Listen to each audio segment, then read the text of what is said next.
Man, I'm sure you've gone back to an old game just to see if it still holds up in 2026.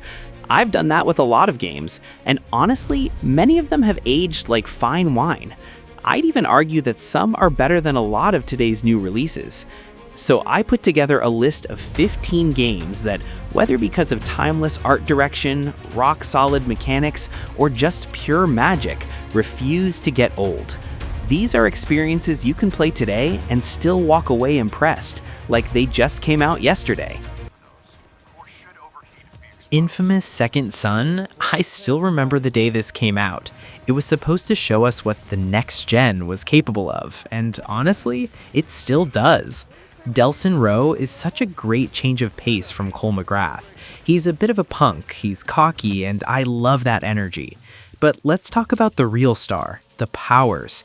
Even today, the neon effects in this game look better than 90% of what's coming out now. Zipping up a skyscraper as a streak of light or smashing down as a ball of smoke feels incredibly snappy. The gameplay loop is just pure, distilled fun. It's not cluttered with a million icons, it's just you, Seattle, and these insane abilities. One thing I've always appreciated is how the karma system actually changes the vibe of your powers. Going evil makes everything feel more destructive and violent, while good is all about precision.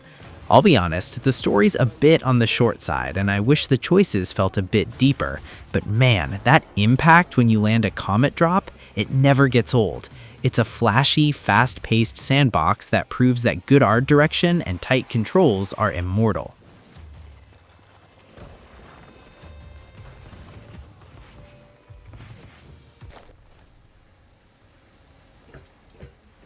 Fallout New Vegas.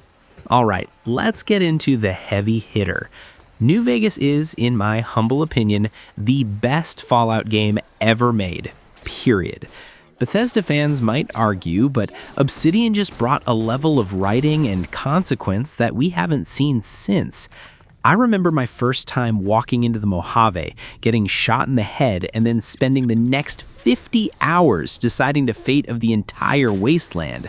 The beauty of this game isn't the graphics, let's be real, it was a bit ugly even back then, it's the freedom. You can talk your way out of almost anything, or you can just go full Boone and headshot everything in sight. The factions are what really keep me coming back. Whether you're siding with the NCR, Caesar's Legion if you're feeling extra villainous, or just going independent with Yes Man, the world actually reacts to you. I love the reputation system. It's so much better than a simple morality bar. And the DLCs? Old World Blues is quite possibly the funniest, weirdest writing in gaming history. It's a bit janky, yeah, and you'll probably need a few mods to keep it from crashing on modern rigs, but the soul of this game is untouchable. It's an RPG that actually respects your choices, and that's why it's a masterpiece that will never die.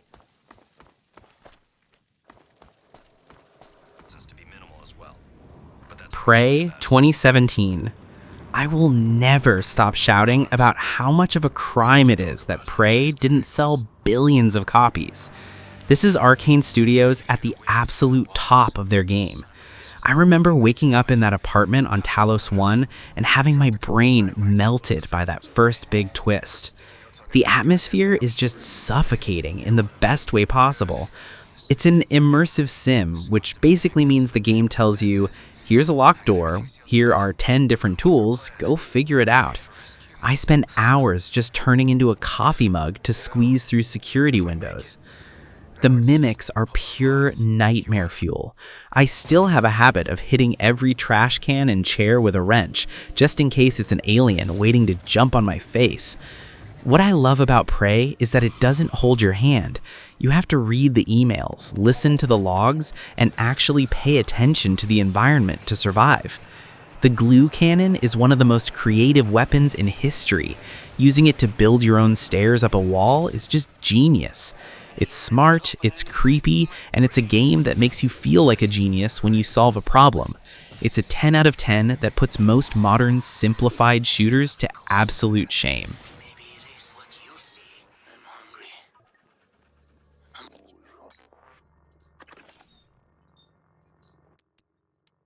It's all new territory to me. The Last of Us Part 1? Look, I know everyone and their mother has talked about this game, but there's a reason for that. Even after playing it a dozen times, the story of Joel and Ellie still hits me like a freight train. It's the gold standard for narrative in games. I've gone back to it in 2026, and the Part 1 remake specifically just makes everything feel so much more visceral. The way Joel's hands shake when he's aiming, or the look of pure terror on an enemy's face when you corner them. It's uncomfortable, it's raw, and it's perfect. The gameplay is so much more than just sneaking in grass. It's about desperation. Every brick you throw and every shiv you craft feels like it could be the difference between life and death. I love how the combat is messy. You mess up, you panic, you scramble for a bottle to throw. It's not a power fantasy, it's a survival fantasy. The villains aren't just the infected, it's the people who have lost their humanity in a broken world. It's a beautiful, miserable, and incredibly human story. If you haven't sat through that ending and felt your stomach drop, you're missing out on one of the greatest pieces of art our medium has ever produced. It's timeless.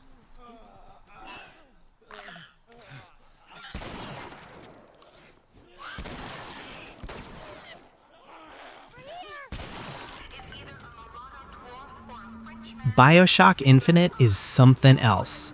I'll never forget the first time I saw Columbia, floating through those clouds and seeing that sun-drenched city in the sky. It was breathtaking.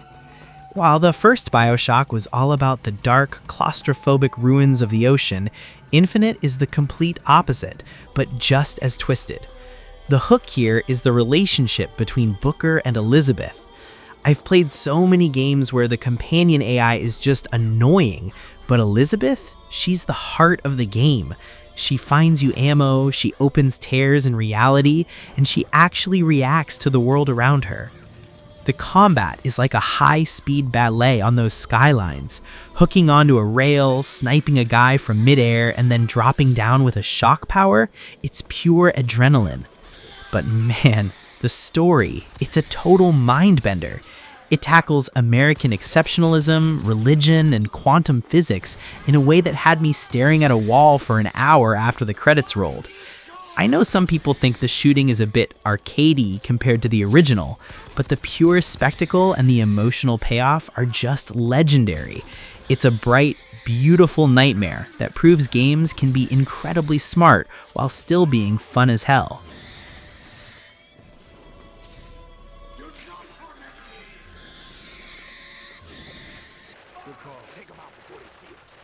Spec Ops: The Line. Alright, let's talk about the game that tricked everybody. On the surface, Spec Ops: The Line looks like your typical tough guy military shooter set in a sand-buried Dubai, but that is the biggest trap in gaming history. I remember playing this and thinking, yeah, okay, another shooter. And then the white phosphorus scene happened. My jaw hit the floor. This isn't a game about being a hero. It's a game about the psychological collapse of a soldier and the horrific reality of war. It's essentially Heart of Darkness in the desert. The way the environment changes, Dubai being swallowed by massive sandstorms, is still visually impressive, but the real detail is in the characters. Your protagonist, Captain Walker, starts out giving calm professional orders, but by the end of the game, he's screaming and swearing, and his face is literally burned and scarred from the choices you've made. It's a game that actively makes you feel bad for the violence you're committing. It's uncomfortable, it's provocative, and it's a masterpiece of subversion. If you're tired of raw military games that don't say anything, you need to experience this descent into madness.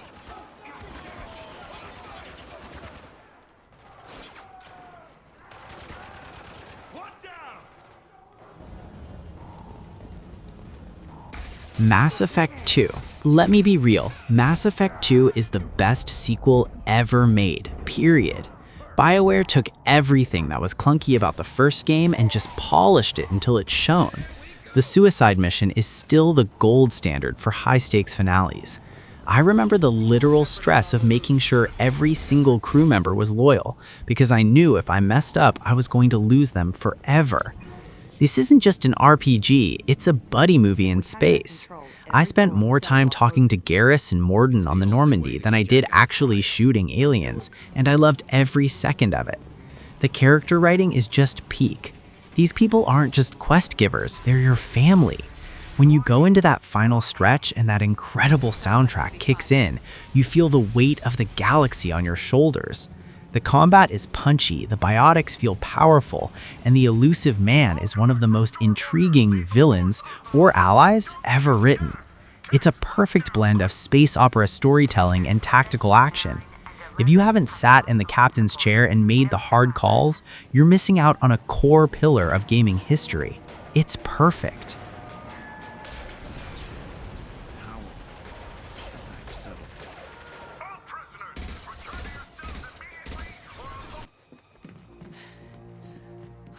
Uncharted 2 Among Thieves is perfection in an action game.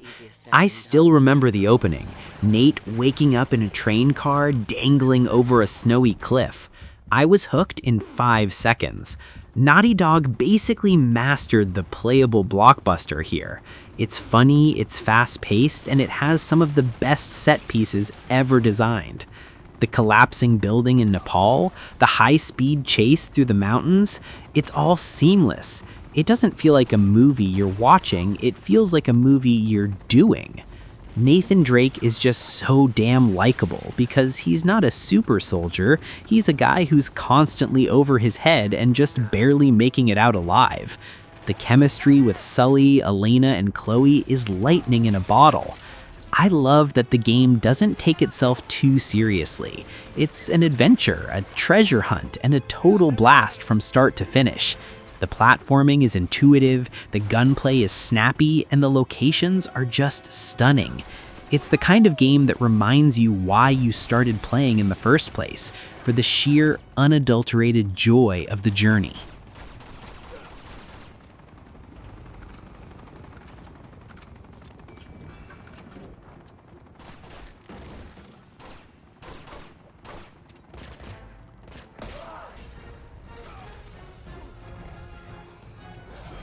God of War 3. Man, talk about an opening. I still remember the first 15 minutes of God of War 3, climbing up Gaia's back as she scales Mount Olympus while you're literally fighting Poseidon on a massive scale. It was the first time a game actually made me feel the size of a god. Kratos is at his absolute angriest here, and honestly, I love it. There's no sad dad vibes yet, it's just pure, unadulterated vengeance. The combat is a brutal, high-speed dance of blades, and the finishers, they are still some of the most visceral things I've ever seen on a screen. What's crazy is that even in 2026, the scale of the boss fights with the Titans puts modern games to shame. It's a technical masterpiece that pushed that hardware to its absolute limit. The lighting, the blood splatters, the way the camera zooms out to show you how tiny you are compared to Kronos, it's just epic. It's a perfect finale to the original trilogy that knows exactly what it is, a loud, violent, and incredibly polished spectacle. If you haven't felt the power of the Blades of Exile, you haven't experienced the peak of the hack and slash genre.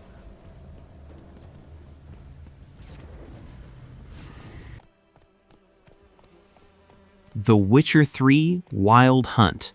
Look, I'm gonna be real. The Witcher 3 is the game that basically ruined other open worlds for me. I remember wandering into a tiny village in Velen, thinking I was just doing a simple contract, and 2 hours later, I was caught in a massive, heartbreaking story about family and sacrifice. That's the magic here. Even the smallest side quest feels like it was written by a master novelist. Geralt of Rivia is such a phenomenal protagonist because he's world-weary and cynical, but he's got this hidden heart that makes every choice you make feel heavy and real. The world itself is just chef's kiss, from the muddy, war-torn swamps to the vibrant, colorful streets of Novigrad. The atmosphere is so thick you can almost smell the rain. I spent literal weeks just playing Gwent in taverns or tracking down legendary gear. The combat is tactical and forces you to actually be a witcher, brewing potions, oiling your blade, and studying your enemy. It's a game that respects your intelligence and rewards your curiosity at every turn. It's a massive, beautiful, and deeply human masterpiece that proves that when you care about the writing, the game becomes immortal.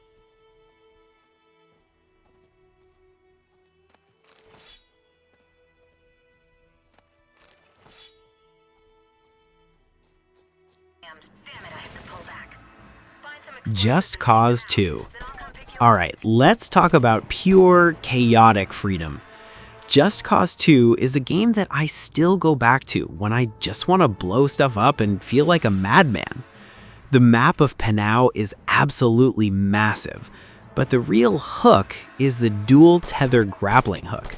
I've spent literal hours just tethering enemy soldiers to gas canisters and watching them blast off, or attaching a jet to a skyscraper just to see what happens. It's a physics playground that doesn't care about realism. It only cares about cool. Rico Rodriguez is basically a 1980s action hero, and the game leans into that 100%. The explosions are huge, the stunts are insane, and the sense of speed when you're skydiving is still some of the best in the business. It's not a deep game in terms of story, but who cares? It's a game that hands you a parachute, a grappling hook, and a world full of red barrels and says, go have a blast. It's the ultimate stress reliever, and a reminder that sometimes games should just be about the sheer joy of causing absolute mayhem.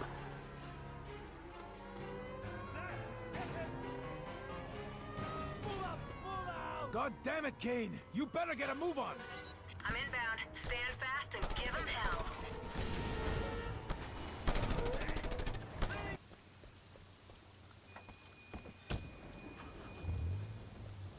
Sleeping Dogs. Rounding out this batch is a game that I will defend until my last breath. Sleeping Dogs. It is a literal crime that we never got a sequel to this. You're Wei Shen, an undercover cop infiltrating the triads in Hong Kong, and the story is basically a top-tier John Woo movie. The tension of his double life is palpable in every cutscene, but the real star here is the combat. Forget about guns for a second. This is all about brutal martial arts focused brawling. Using a car door or a frozen fish to finish a fight, it's visceral and incredibly satisfying. Hong Kong feels so much more alive and dense than the massive empty maps we see in a lot of modern games. The night markets, the neon lights reflecting in the rain, it has an identity that most open worlds just lack. I also love the driving. It has this arcade-like snap to it that makes high-speed chases through narrow alleys a total blast. Wei Shen is such a complex, tortured character, and watching him struggle with his loyalty to his brothers versus his duty as a cop is genuinely emotional. It's a game with a massive heart and some of the best environmental takedowns in history. Seriously, go play it.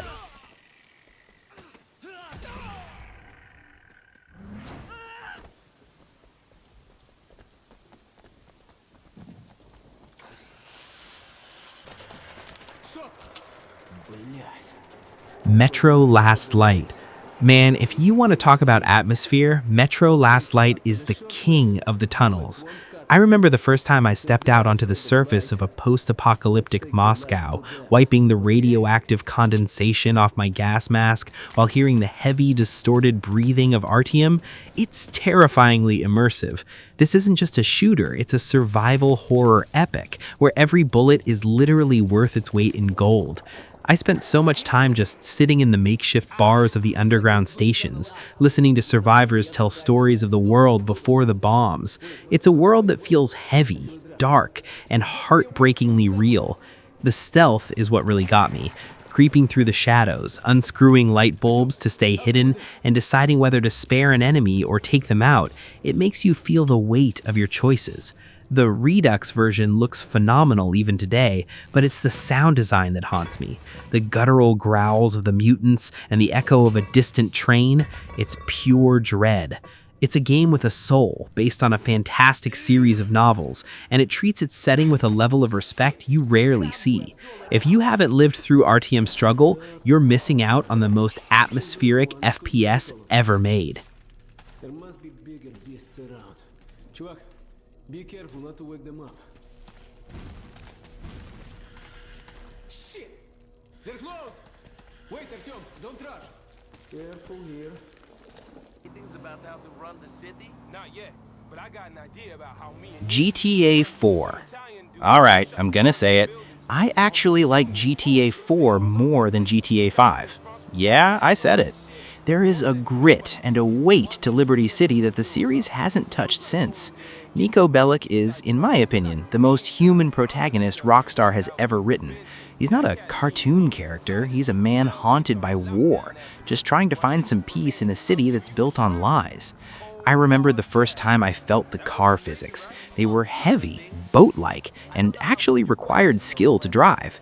It wasn't arcadey, and it made every high-speed chase feel like a desperate struggle. The Euphoria physics engine in this game was a revelation. Seeing Niko stumble or react to the force of an explosion felt so grounded. And the story? It's a dark, cynical take on the American dream that actually has something to say. I spent way too much time just hanging out with Roman or little Jacob, listening to the incredible radio stations and feeling like I was actually in New York. It's a moody, brown, and beautiful masterpiece that focuses on character over chaos. If you haven't experienced Niko's journey from the docks to the top of the criminal underworld, you're missing the heart of the franchise.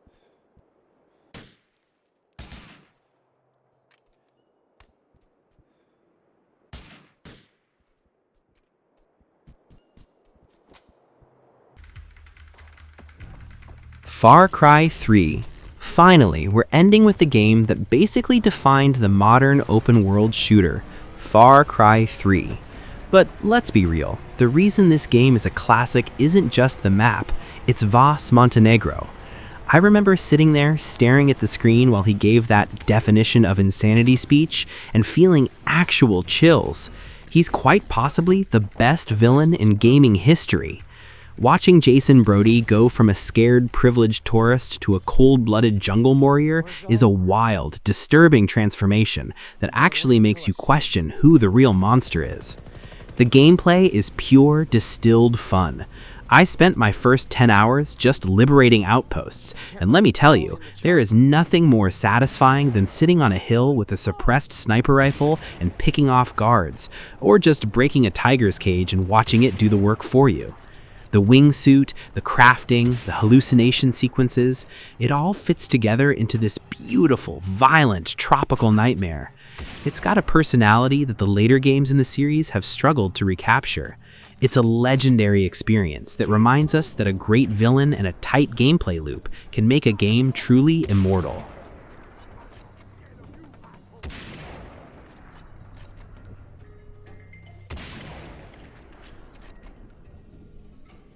And that is our list, guys. 15 classics that, in my opinion, still put a lot of modern releases to shame. These aren't just games, they're moments in time that we'll still be talking about 10 years from now. They had vision, they had guts, and they had that perfect spark that just doesn't age. But now, I want to hear from you. Which of these is your absolute favorite? Or is there a classic I missed that you still play every single year? Drop a comment below and let's get a discussion going. I love hearing your personal experiences with these legends.